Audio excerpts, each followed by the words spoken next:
We're very excited for this Spring Festival. Today is the Chinese New Year. A lot of customers are getting ready to go abroad for the first time after COVID.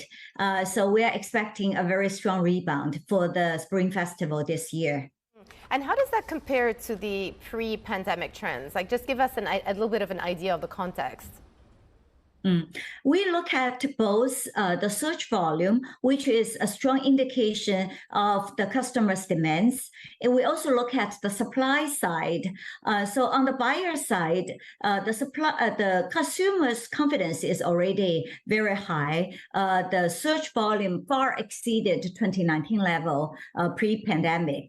However, on the supply side, we still have two major hurdles. The first one is the visa application still takes a little bit longer than we would like it to be.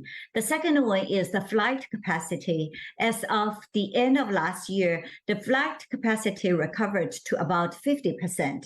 So we're hoping with so much volume and demand coming into the pipeline, the visa application will be speed up, particularly for Europe and Americas. And then airlines will also add more capacity into the pipeline. So 2024, we expect a strong rebound. Interesting couple of some of the challenges that you flagged there. Let me just ask you about the economic climate within China. I know that many Chinese workers are not feeling like they have job security. Those employed in factories, for example, faced by endless price falls, a very deflationary environment right now facing a lot of these factories. In addition, we've seen this property downturn. So how is the economic situation affecting how people are feeling about this upcoming holiday? Yes, China is very big, and there are many line of businesses. Some of the business, such as real estate, might have some pressure. However, certain businesses are doing very well. For example, travel, entertainment, such as music festivals, concerts are doing very well. Wellness products are doing very well. So really depends on what line of business we're looking into. How about the weather? I know that the parts of the country have been met with freezing temperatures, snowstorms, really adverse weather conditions. How is that likely to impact travel throughout the week? Yes, I was in our call center talking with our service team this morning. Fortunately, the weather is turning to be very nice, and it will be 20 plus some degree, 20 plus Celsius degree during the Valentine's Day, which is still during the Spring Festival. So we're looking forward to hosting more customers when the weather turns to be nicer.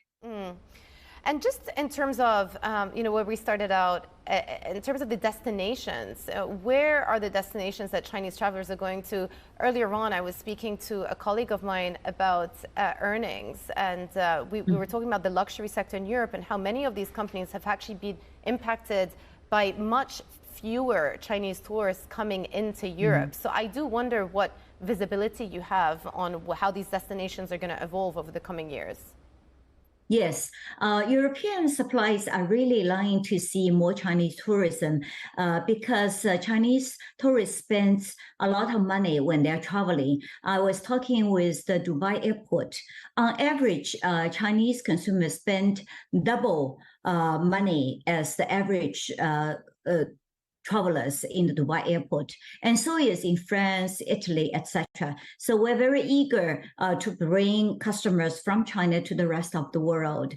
We are hoping that each government will speed up the process to issue the visa, therefore customers can travel freely. On top of the visa restriction, the flight capacity is another bottleneck right now. So we're hoping 2024 we'll be able to make these two items make major improvements on these two items. Very clear.